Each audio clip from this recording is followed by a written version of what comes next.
การใช้ชีวิตสู่ความสุข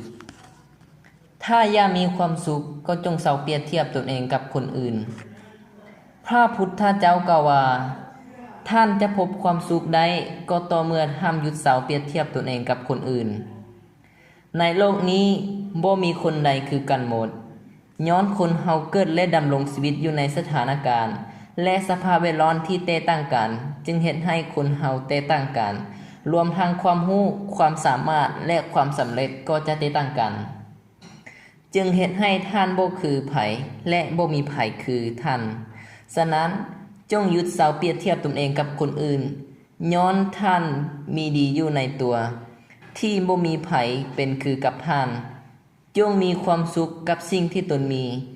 ดีกว่าไปคิดหาแต่สิ่งที่ตนเองขาด